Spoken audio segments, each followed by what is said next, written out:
अगर साधारण मनुष्य के प्रेम का तुम विचार करो तो बहुत चकित हो जाओ। उसके प्रेम में इतनी कीचड़ मिली है, उसके सोने में इतना कचरा मिला है कि सोना तो 1% होगा, 99% कचरा है। प्रेम के नाम पर घृणा तक भीतर छिपी। तुमने ये बात गौर की? प्रेम को घृणा बनने में देर नहीं लगती, मित्र को दुश्मन बनने में देर कितनी लगती। जिस स्त्री के लिए तुम जान देने को तैयार थे, उसी की जान लेने को भी तैयार हो जाते हो, इसमें देर कितनी लगती।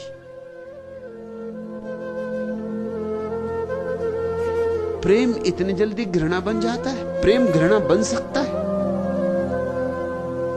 और अगर प्रेम घृणा बन सकता है तो कैसा प्रेम? प्रेम घृणा नहीं बन सकता। फिर जो घृणा बन जाता है वह प्रेम था ही नहीं, कुछ और था। घृणा ही थी, प्रेम का मुखौटा लगाकर नाटक कर रही थी।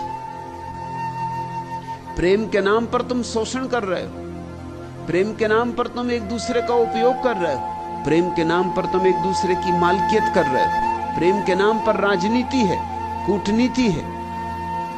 प्रेम बड़ा लुभावना शब्द है, बड़ा प्यारा शब्द है, खूब उलझा लेता है। जिससे भी तुम कह देते हो मुझे आपसे बहुत प्रेम है, वही आपकी बातों में आ जाता है। तुम्हें खुद से भी प्रेम नहीं है, तुम्हें और किससे प्रेम होगा? तुम कहते हो हमें अपने बच्चों से प्रेम है, अपने बच्चों से तुम्हें प्रेम नहीं है। अपने हैं इसलिए प्रेम, मेरे हैं, अहंकार का हिस्सा है तुम्हारे, इसलिए प्रेम। और अगर तुम्हारा बेटा प्रधानमंत्री हो जाए तो बहुत प्रेम पैदा हो जाए, और तुम्हारा बेटा अगर डाकू हो जाए और कारागृह में चला जाए तो तुम जाके अदालत में घोषणा कर दोगे कि मैं इंकार करता हूं कि ये मेरा बेटा है। प्रेम समाप्त हो जाए। तुम्हारा प्रेम भी अहंकार है, तुम्हारा प्रेम भी उतने ही दूर तक है जहां तुम्हारे अहंकार को सहारा मिलता है, सत्कार मिलता है, सम्मान मिलता है। इस प्रेम के अनुभव के कारण लोगों को भी बात जज जाती है कि प्रेम पाप है, मगर ये तो प्रेम का अनुभव ही नहीं। कंकड़ पत्थर बीनते रहे और कहने लगे हीरे पाप है, हीरों का तुम्हें अनुभव नहीं। प्रेम का थोड़ा अनुभव करो।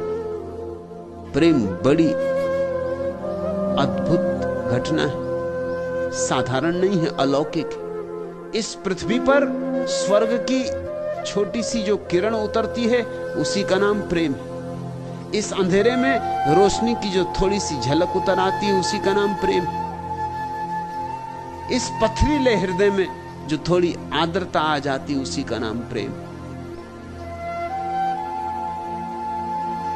प्रेम का अर्थ है मैं किसी के जीवन में आनंदित हूं, किसी के जीवन से आनंदित हूं, अकारण। प्रेम का कोई कारण नहीं होता, कारण हो तो मोह और अकारण हो तो प्रेम। तुम किसी से कहो कि मैं इसलिए तुम्हें प्रेम करता हूं तो ये मोह। और तुम अगर कोई भी कारण न खोज पाओ, खोजो और न खोज पाओ, लाख खोजो और न खोज पाओ, और तुम्हें यह कहना पड़े कि पता नहीं क्यों, पर प्रेम है तो मोह नहीं। प्रेम जैसे आकाश से उतरता है, पृथ्वी में उसकी जड़ें ही नहीं होती। मोह की जड़ें पृथ्वी में होती, और जिन्होंने प्रेम को पाप कहा है वो भूल कर रहे हैं शब्दों की। वो मोह को पाप कहें तो ठीक है, क्योंकि मोह का अर्थ है मेरे का भाव, ममता। प्रेम में तो मोह होता ही नहीं, प्रेम तो बड़ा निर्मोही है। तुम चौंकोगे मेरी बात सुन के, लेकिन मैं तुमसे फिर दोहराता हूं, प्रेम अत्यंत निर्मोही है। प्रेम मोह को जानता ही नहीं,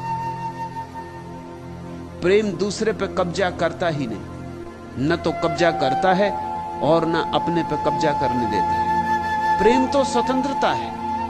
प्रेम तो दो व्यक्तियों के बीच स्वतंत्रता का आदान प्रदान है। न कोई किसी का मालिक, न कोई किसी की दासी।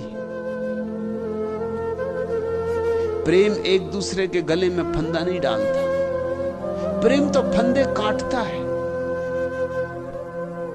अगर कभी तुम्हारे जीवन में प्रेम का अनुभव हो तो तुम चकित होगे, तुम भी मुक्त हुए और जिससे तुम्हारा प्रेम है वह भी मुक्त हुआ। प्रेम मुक्ति लाता है, प्रेम मुक्तिदायी है। और ऐसे प्रेम को ही जीसस ने ईश्वर कहा, बुद्ध ने ध्यान की अंतिम परिणति कहा, महावीर ने कैवल्य का स्वभाव कहा। इस प्रेम को पाप नहीं कहा जा सकता है। तुम्हें पंडितों, पुरोहितों की, संतों, महात्माओं की, तथाकथित संतों महात्माओं की बातें जच गई क्योंकि तुम्हारे अनुभव के अनुकूल पड़ गई। तुम्हारा अनुभव ही गलत है। तुम्हारा अनुभव कंकड़ पत्थरों का है। और जब संतों महात्माओं ने कहा कि सब हीरे कंकड़ पत्थर हैं, तुम्हें भी बात जची कि बात तो ठीक ही। और तुम्हारी जिंदगी का प्रेम का जो अनुभव है इतना दूषित है, इतना धुआं धुआं है, ज्योति का तो पता ही नहीं चलता, बस धुआं ही धुआं है। कि जब पंडितों ने कहा कि आंखें खराब होती धुएं से और पीड़ा ही पीड़ा मिलती है, सुख मिलता कहां, तुमको भी बात जची क्योंकि यही तो तुम्हारा भी अनुभव है। लेकिन मैं तुमसे कहता हूं, प्रेम निर्धूम शिखा है। प्रेम से धुआं पैदा नहीं होता। हां, प्रेम में जो कचरा है उसके जलने से धुआं पैदा होता है। ऐसा समझो कि तुम लकड़ियां जलाते हो, कब धुआं पैदा होता है और कब धुआं पैदा नहीं होता, तुमने विचार किया?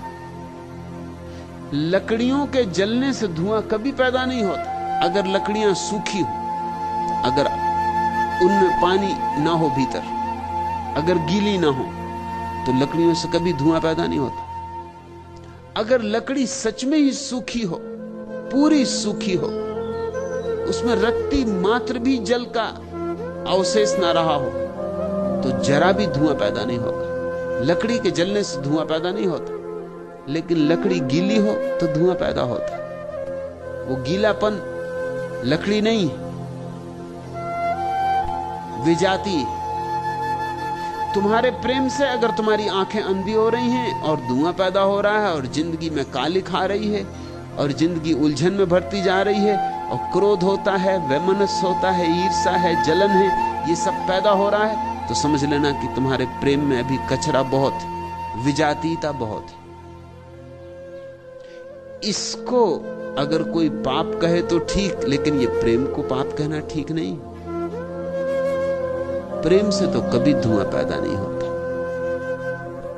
अगर तुम्हारे प्रेम से धुआं पैदा होता है तो लकड़ियों को सुखाओ थोड़ा और, निर्मोह करो प्रेम। मोह लकड़ी को गीला रखता है। निर्मोह करो प्रेम को, अनासक्त करो प्रेम को। प्रेम को घृणा से, ईर्ष्या से, जलन से मुक्त करो और फिर तुम हैरान हो जाओगे कि प्रार्थना की जरूरत ही ना रही, तुम्हारा प्रेम ही प्रार्थना बन गया।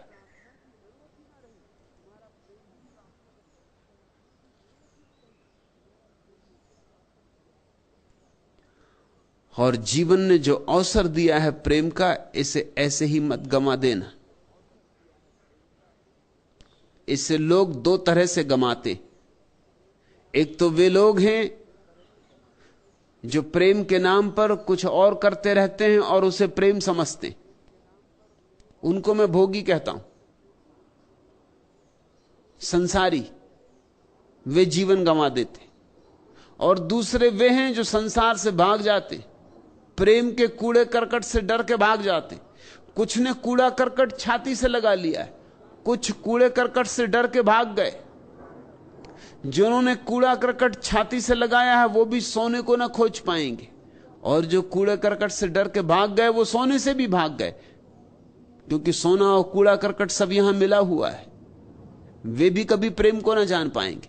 जिनको तुम सन्यासी मानते रहे हो वे भी प्रेम को नहीं जान पाते। जिनको तुम संसारी जानते हो वे भी प्रेम को नहीं जानते।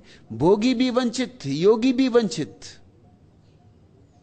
अलग अलग ढंग से वंचित, मगर दोनों वंचित।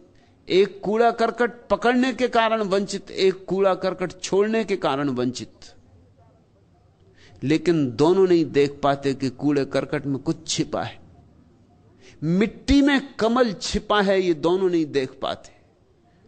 यही उनका अंधापन है। मैं तुम्हें चाहूंगा कि तुम जियो, भागना मत, त्यागना मत। जीवन को उसकी समग्रता में जियो, जीवन के सारे रूपों में जीवन को जियो। हां, इतना ही ख्याल रहे कि जो रूप तुम्हें कष्ट दे, जानना कि उसमें निखार करना है। छोड़ना नहीं, निखार करना है। त्यागना नहीं, उसमें कुछ गलत है, उस गलत को रूपांतरित करना है।